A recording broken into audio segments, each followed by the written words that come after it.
one form of the title sequence that we follow is having credits. We've used credits to show who has produced, directed our film, also who starred in it, written it, and worked on production design. Another conventional form we followed was having the title of the film at the beginning of the title sequence. We avoided having it at the end of the title sequence so that we would avoid making it look like a trailer rather than a title sequence. Another form we used was to incorporate the company that funded and distributed the film. In our case, it was the UK Film Council. Another conventional title sequences that we followed was establishing enigmas in our film. The reason for this was so that the audience have questions which they later want to get answers for, so that will make them want to watch the rest of the film and not stop watching after the title sequence. We implemented the form of enigmas through the use of mise-en-scène. We can see this significantly through the use of money, especially euros. We see shots of the pounds being used, but there are also shots of the euros. This has made the audience question, why does it have euros? To further follow conventions of form, we used music. This was in order to establish the genre, the mood, and the atmosphere. Our title sequence also challenges some of the form of the title sequence itself. One of these being that the start of our title sequence did not have an establishing shot to establish the location. We did this for several reasons. One was to create an atmosphere of claustrophobia and to make the audience feel uneasy and nervous, therefore showing the genre to be crime drama, as crime drama films often make the audience feel uneasy and nervous.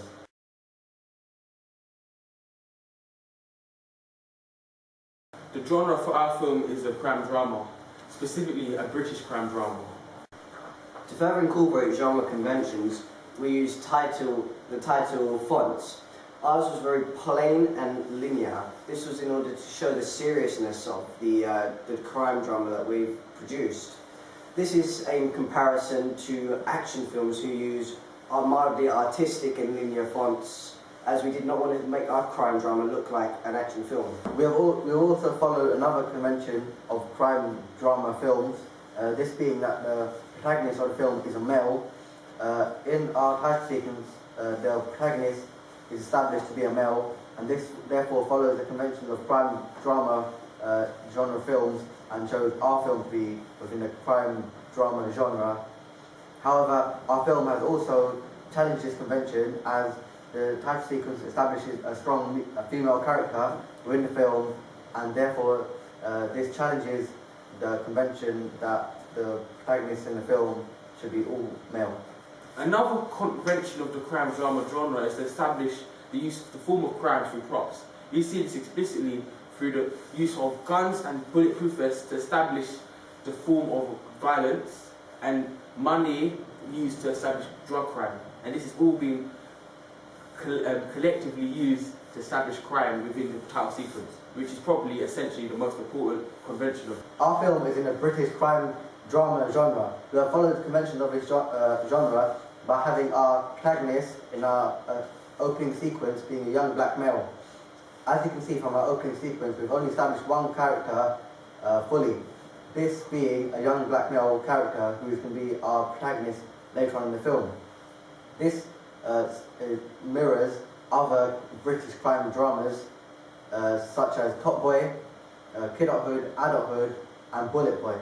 Therefore, this shows our audience that as we are mimicking these British crime dramas, that our film will too be a British crime drama. To challenge genre conventions, we have eliminated the use of gangs used in crime dramas such as Bullet Boy, Adulthood, and Kidulthood. In our crime drama, we only feature one male character throughout the whole of the title sequence. This is to produce more enigmas and to get the audience more involved in our crime drama. Throughout our creative process, we were influenced and inspired by various films.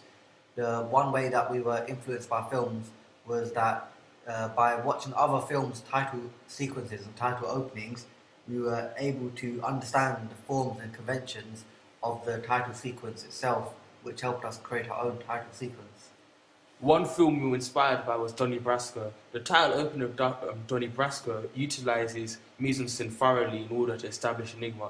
This can be seen through the way in which they use guns, police cars and explosions, and even police badges to establish enigmas around crime.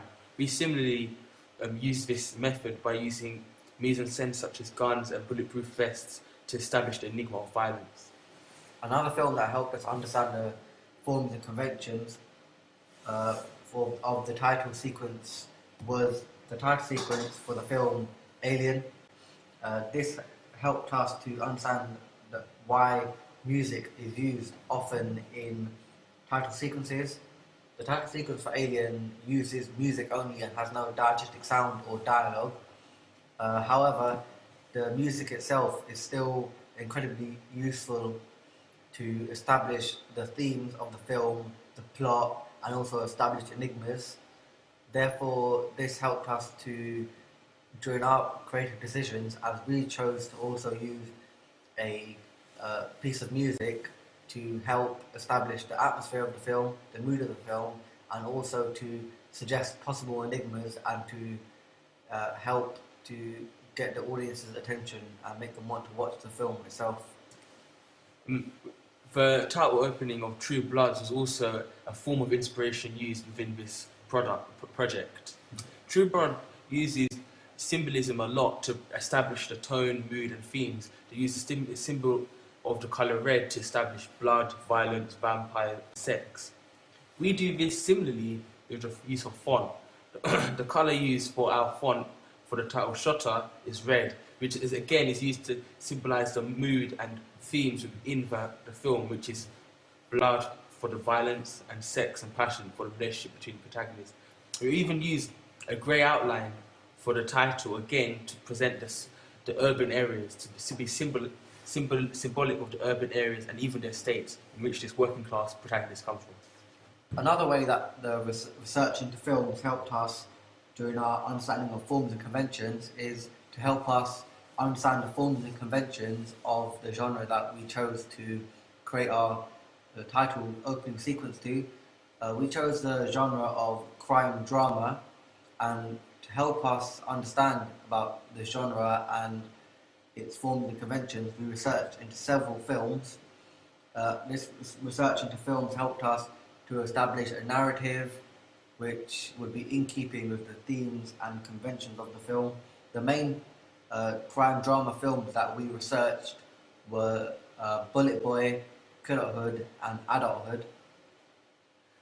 All three of the case studied films, which were Bullet Boy, Kidulthood and Adulthood, all had male protagonists. We followed this convention and maintained this by having a male protagonist established in our opening title sequence. However, in our title sequence, we also established a strong female character. We did this through the use of props. There's a close-up of the protagonist's phone, and on the phone you can see a picture of a woman on it.